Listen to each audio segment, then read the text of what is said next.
I'm going to start again. Before I go on and tell you about the activity I've done with my students, I'm going to talk a little about the institution I work at, which is the Instituto Federal Sul-Rio-Grandense, okay, in the city of Pelotas, Brazil. The Instituto Federal Sul-Rio-Grandense is one of the many federal technological institutes in Brazil, okay, and they are big schools. They are usually big schools. Thank you. And in our institute, okay. So let me tell a little about the story of this institution. It started in 1917 as the Escola de Artes e Ofícios, okay, which was very basic technical courses, okay, to prepare people to go to the job market. Then it became, in 1965, the Escola Técnica Federal de Pelotas. In 1999, it changed to Centro Federal de Educação Tecnológica, Federal Center for Technological Education.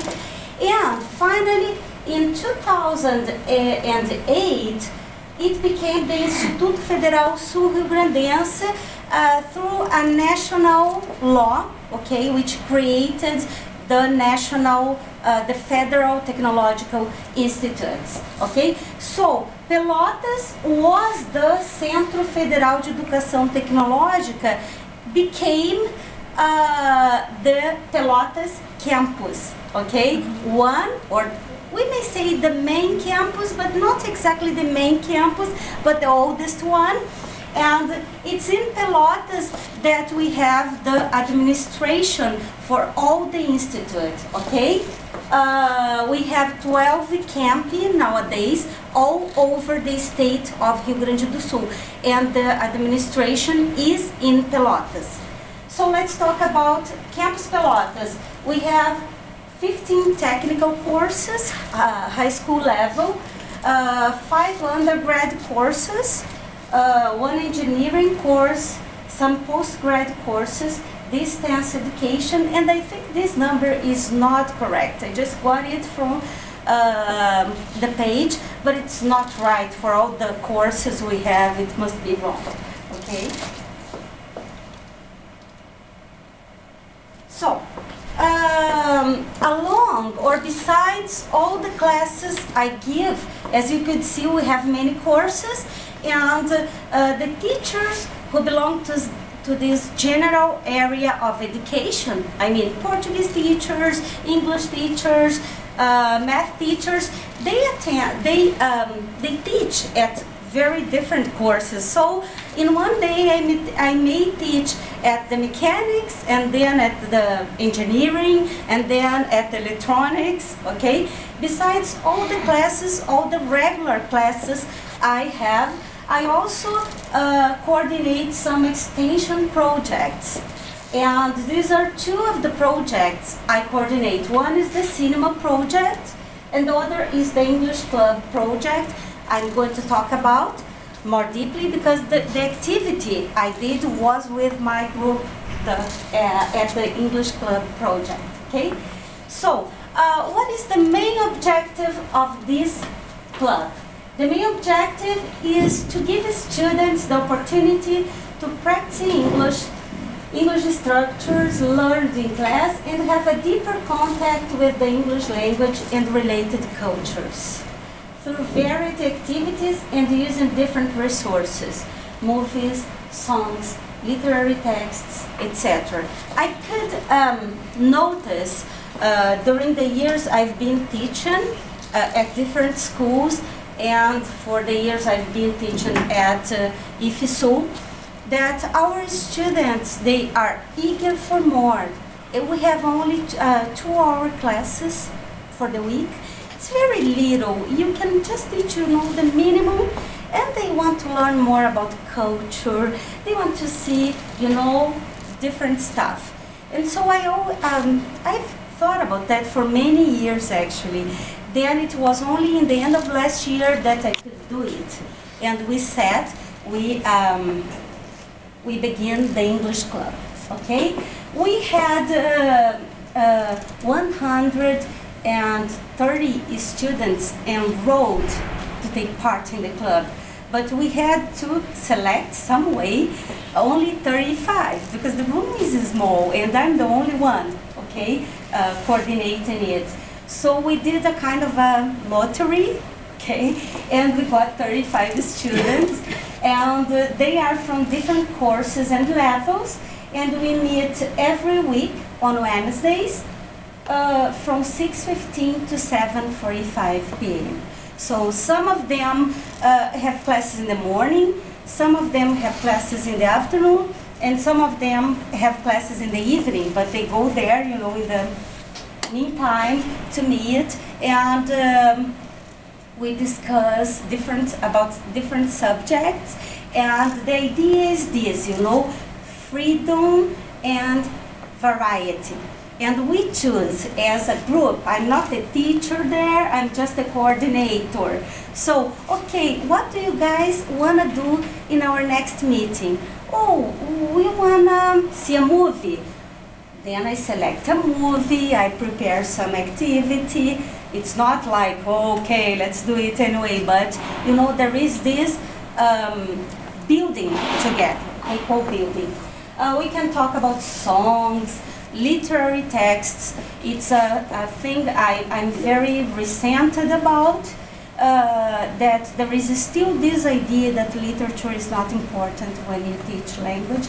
And as I have a master's degree in literature, I try to bring it to my classes some way. Okay? So, the activity I'm going to talk about, I called it Halloween storytelling. We had it on the Halloween time, okay, a week before. It started a week before, and it finished on Halloween Day. So the objectives for the activity were learn more about Halloween, its meaning, origins, and importance in American culture, practice listening, and practice speaking. Although they had some reading, these were the main, this was the focus, okay?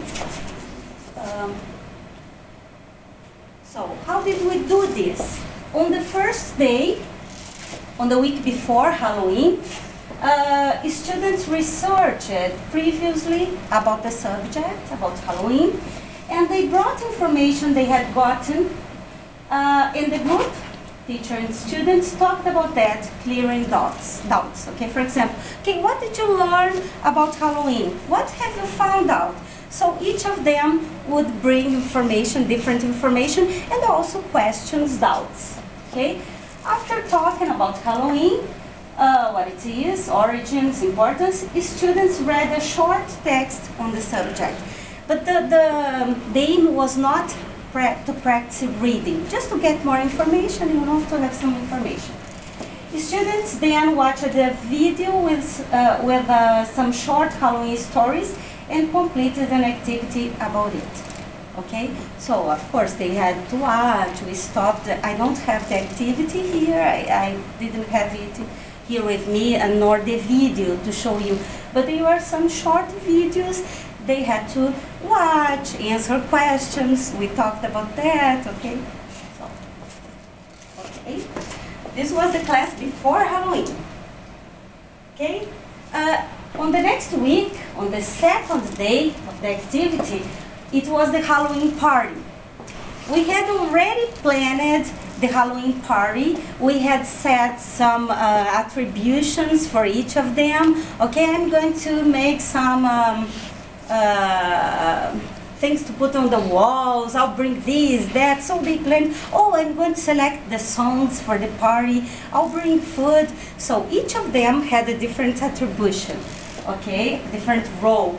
And they prepared the party in this place we call CTG, Centro de Tradições Gaúchas, which is the traditions place, the regional, you know, but this is a place we use for parties, and they decorated the room, and they, okay. They prepared the party and decorated the room with the images of witches and ghosts, pumpkins, candles. Okay? They also used costumes and wore special makeup, and there were sweets and other treats. Then the ápice, can you say ápice of the activity, was when they had to tell horror stories. So all the activities we had in the previous class were a preparation for this final activity. We sat together in this dark place with all this Halloween, you know, and they had to tell horror stories based on the information they had and on research they did. Of course, I helped them. Sometimes they would stop, oh, how do I say this? I'd help them. But it was a lot of fun. They had a lot of fun, and they for sure practiced listening, speaking, reading, and got new language stuff in a very pleasurable way. That's the thing I'm willing to do with this club, because I think you can learn language in a pleasurable way. That's what I'm trying to do. Okay, so I'm going to show you some pictures. I didn't have many. I had them in our Facebook, okay? I won't be able to show you. They created, not me. This is another thing that's very nice.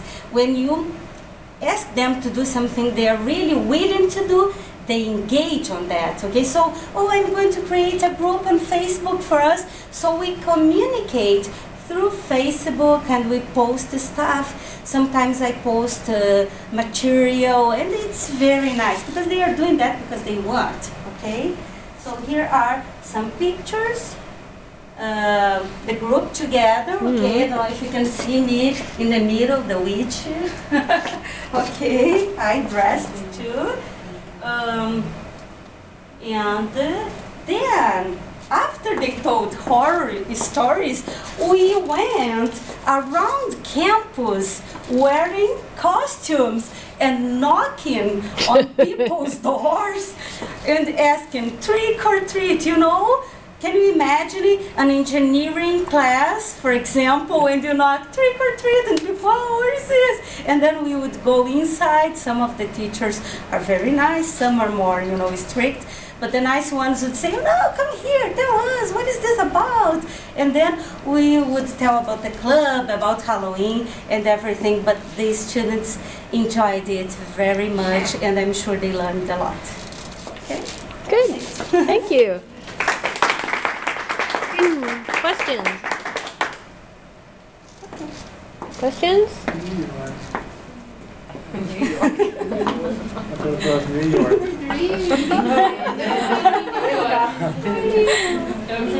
York.